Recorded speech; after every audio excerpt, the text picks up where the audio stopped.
Ann-Margret finally reveals the truth about Elvis's final goodbye after 6 decades of silence, and the timing alone forces the world to stop and listen. She was the only woman who understood the man behind the legend, the one presence in his life who never chased headlines, never exposed his private moments, and never cashed in on the story everyone else tried to tell for her. For years, fans wondered why she stayed so quiet while myths multiplied around them, each version louder than the last. Now at 84, the woman who held her memories like something sacred is finally sharing the part of the story that belonged only to her. Not the rumors, not the fantasies, but the truth she carried across a lifetime. What she reveals doesn't expose Elvis, it honors him. And for millions who loved him, it changes how his goodbye feels even now. When Viva Las Vegas arrived in theaters on May 20, 1964, audiences saw more than choreography, color, and the familiar swagger of Elvis Presley. They witnessed something that felt unscripted, a spark between Elvis and Ann-Margret, so vivid it seemed to pulse through the screen. Hollywood had paired Elvis with leading ladies before, but nothing matched this. The cameras caught a rhythm between them that no director could manufacture, and in the quiet of editing rooms, technicians whispered that the film carried a heartbeat of its own. Ann-Margret had been rising fast by then. A Swedish-born singer and dancer RCA had once promoted as a female Elvis. She recorded in the same studio circles, sometimes with the Jordanaires, the very backup singers who shaped the sound behind Elvis's biggest hits. Their careers ran on parallel tracks long before their names met on the same call sheet, and by the time MGM cast them together, their worlds felt uncannily aligned. It was as though the industry had been orbiting them toward each other for years. From the earliest table reads, crew members sensed an ease between them.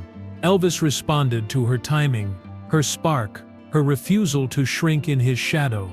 She was one of the few performers who didn't soften herself to accommodate him. Instead, she rose to meet his energy, and he rose right back. Director George Sidney later described their connection as electric, a word that found its way into nearly every retrospective of the film. But the word barely captures what audiences felt. Something deeper stirred beneath the performance. Something that made the musical numbers feel less like acting and more like two people discovering each other in real time. Hollywood embraced the chemistry, but it also feared it. Elvis's manager, Colonel Tom Parker, was notorious for guarding the star's image. He wanted Elvis presented as untouchable, controlled, predictable, yet Viva Las Vegas showed the world a man who appeared suddenly alive beside a woman who matched him beat for beat. The film's $1 million budget was far from lavish, but the return was extraordinary, earning roughly $9.4 million and becoming one of Elvis's most successful screen ventures. The public didn't just watch it, they felt it. Inside that reception lay a truth the studio could not deny. Their chemistry wasn't a marketing tool. It was the core of the film's power. When Elvis and Ann-Margret laughed, the joy felt unguarded. When they danced, they moved in ways that suggested instinct rather than choreography. Each frame carried the sense that something real flickered beneath the rehearsed rhythms. Even decades later, film historians still point to Viva Las Vegas as the project that revealed a side of Elvis rarely captured on camera, a side unlocked only when she stood beside him. For Ann-Margret, the experience marked a turning point. She entered the film a rising star, but she left it forever linked to Elvis in a way neither fame nor time could undo. Interviews from the era show her poised, warm, and careful, choosing her words with a grace unusual for a 20-something navigating sudden Hollywood attention. She never embellished, never encouraged the rumors growing around them. Yet she never denied the connection either. Over time, her silence grew into its own kind of testimony. And this is where the emotional foundation of their story begins. Long before whispers about goodbyes, before grief hardened into myth, there was this moment in 1964 when two performers stood under studio lights and revealed something they may not have fully understood themselves. It was the beginning of a bond that would follow them quietly through marriages, careers, heartbreaks, and one devastating August day in 1977. The camera caught the chemistry. Time revealed the weight of it. What started on a sound stage in 1964 became a thread that quietly followed them through marriages, careers, heartbreaks, and one devastating August day in 1977. Their bond endured in the spaces they never explained, shaped not by headlines, but by something more private, something that lingered long after the final scene wrapped and the lights at MGM faded. By the late 1960s, the world around Elvis Presley and Ann-Margret shifted into something more complicated than any movie script. Only 3 years after Viva Las Vegas lit up theaters, both of their lives took decisive turns. Elvis married Priscilla on May 1, 1967, in a Las Vegas ceremony that drew headlines across the country. Just 7 days later, on May 8, 1967, Ann-Margret married actor Roger Smith, a man who would become her partner and protector for the rest of his life. Those 2 dates, sitting so close together on the calendar, closed one chapter and opened another, yet they did not erase the bond that had shaped them. Ann-Margret stepped into marriage with a quiet determination. Roger Smith soon became not only her husband, but also her manager, steering her career with a steadiness that allowed her to thrive. She continued to perform, to dance, to build a reputation as one of Hollywood's most disciplined entertainers, but she carried herself with a new sense of privacy. The industry could speculate about her past if it wished. She made no effort to correct, expose, or embellish anything. Her silence was not avoidance. It was a choice. Elvis's life followed a different path. The pressures around him intensified as Colonel Tom Parker tightened his grip on business decisions, public image, and creative direction. The man who had once moved with effortless charm through studio lots and concert halls found himself increasingly boxed in by expectations he never designed. Hollywood continued to cast him in formulaic roles, much like Viva Las Vegas, but without the spark that had made that film so unique. Even as he tried to navigate his marriage, fatherhood, and an ever-demanding public, the demands did not loosen. During these years, Ann-Margret's loyalty took on a shape the public rarely understood. She never attempted to align herself with Elvis's fame, never revisited their connection for attention, and never stepped into the whirlwind of public fascination surrounding him. When asked, she kept her answers simple, steady, and gracious. Decades later, when she published her memoir, she made it clear she had already said what she intended to say. That statement became a line repeated in interviews and retrospectives, her way of closing the door gently and without drama. Their mutual silence created an unusual kind of respect. Hollywood often traded on personal stories, but theirs remained untouched, preserved like a photograph that no one wanted to expose to the sun. Friends and colleagues, who worked with them in the 1960s, spoke of an affection that never hardened into bitterness, of a regard that lingered quietly through the years. Nothing about it felt unfinished. It simply belonged to them, not to the world that followed their every move. As Elvis's pressures intensified through the 70s, Ann-Margret watched from a distance that life had created, not from indifference. Her marriage was strong, her work continued, but she remained connected to the memory of a man she had once understood in a way few people ever could. She did not step forward with commentary or analysis. She allowed the world to tell its own stories while she held her truth close. In those long years, silence became its own language. It protected what their bond had been, and it shielded them both from the distortions fame can create. Ann-Margret preserved her memories without turning them into spectacle, and Elvis continued his life knowing she had never tried to shape the public's opinion of him. This chapter of separation, loyalty, and restraint forms the heart of their story. What began as a spark on a film set evolved into a quiet understanding, carried privately through the pressures of fame and the shifting tides of adulthood, setting the emotional stage for the loss that would arrive in 1977. As the 1970s unfolded, The world watched Elvis Presley change in ways that felt almost impossible to reconcile with the bright force he had once been. Fame had never released its grip on him, and by the middle of the decade its weight showed in every corner of his life. The demands of touring, the strain of public expectation, and a growing dependence on prescription medications left him moving through his days with a heaviness that people closest to him struggled to reach.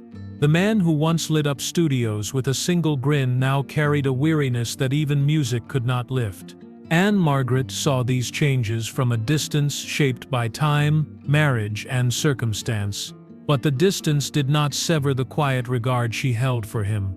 She had known the Elvis who laughed easily, who responded instantly to rhythm, who approached each rehearsal on Viva Las Vegas with the playful intensity that made their connection unforgettable.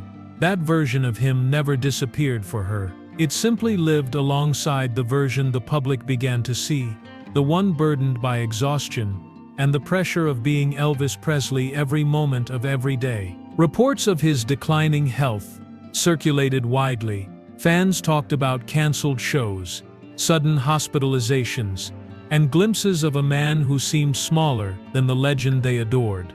But behind every headline was a human being moving through a private battle.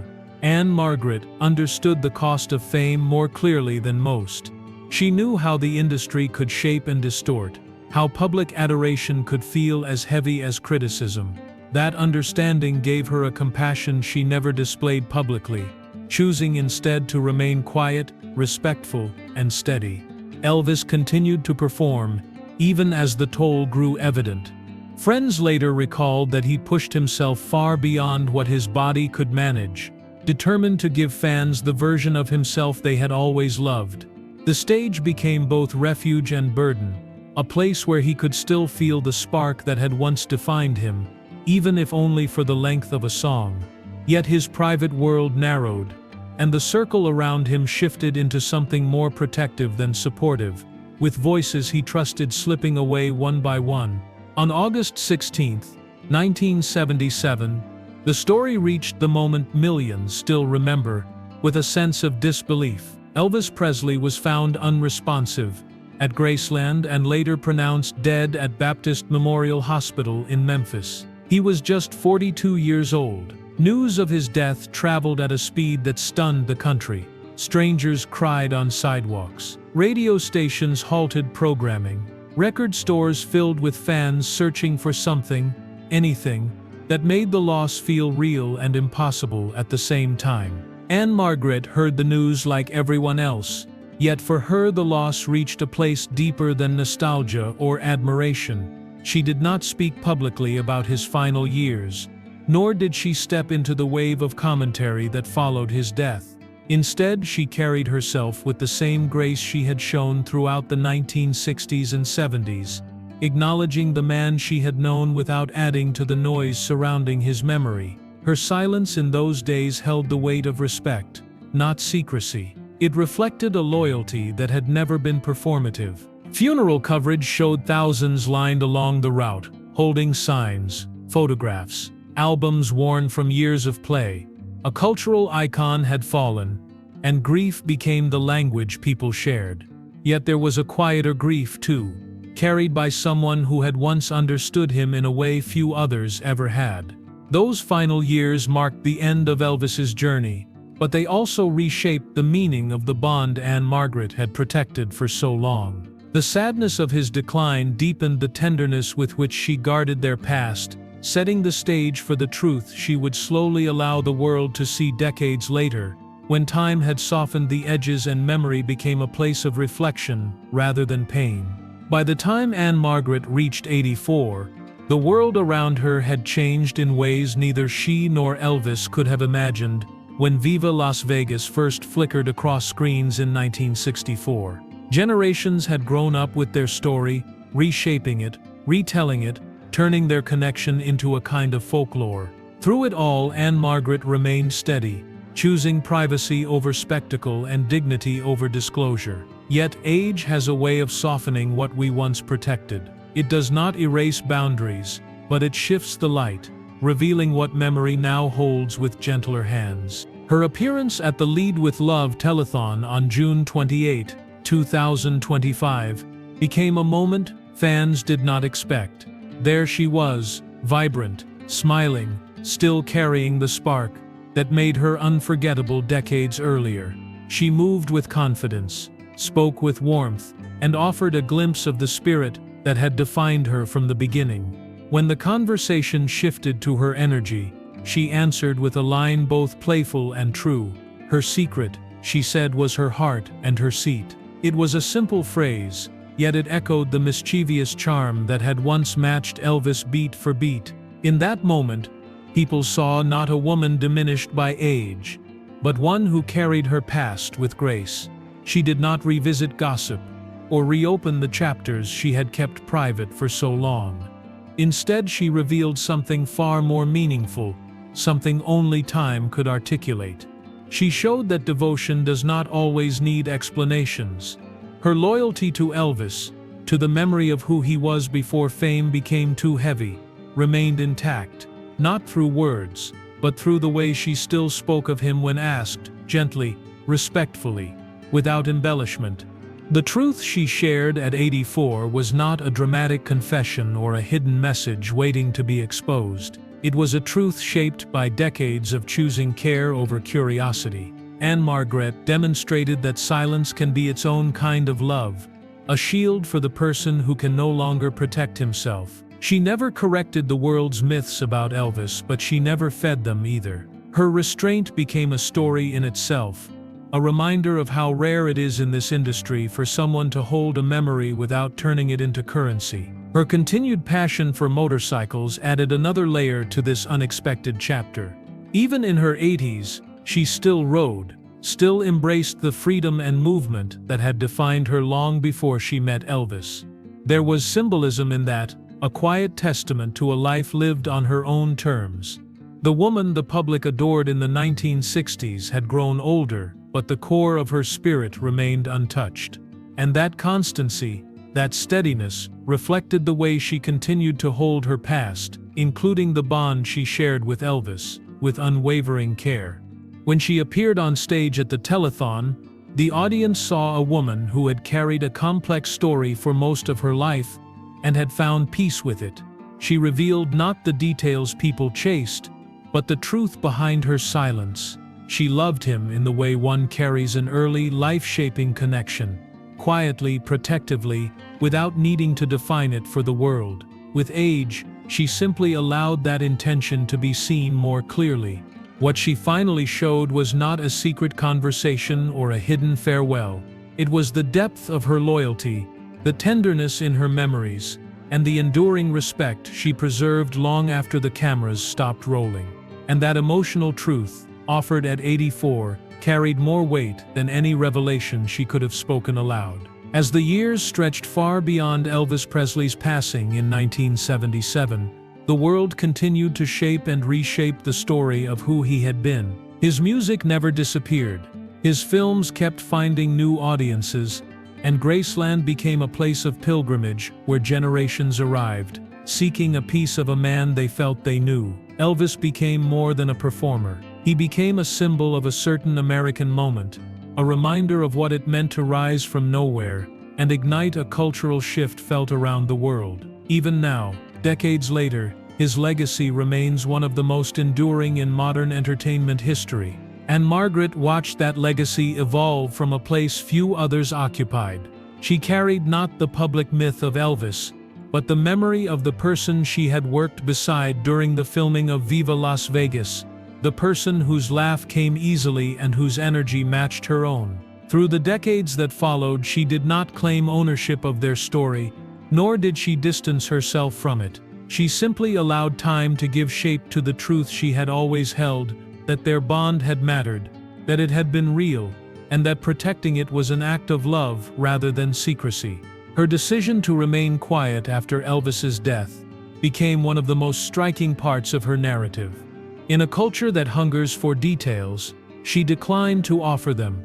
In an industry built on exposure, she chose restraint.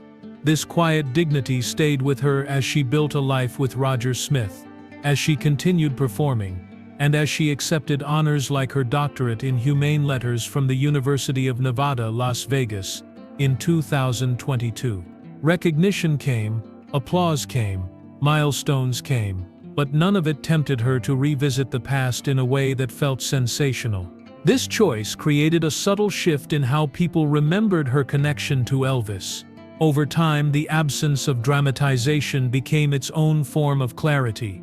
Without commentary or confession, the world was left with the visible truth of how she carried his memory, with gentleness, with respect, and with a softness that transcended the noise surrounding his final years. She showed that some relationships are defined not by what is said publicly, but by how they remain protected privately. As she entered her 80s, that protection transformed into something more reflective. Her public appearances, rare but radiant, revealed a woman who had made peace with the passage of time.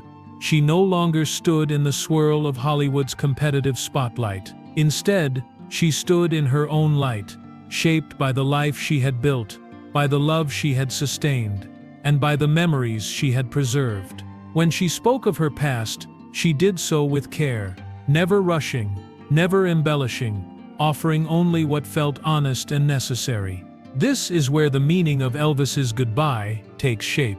It was not a single moment, not a whispered line, not a dramatic scene behind closed doors.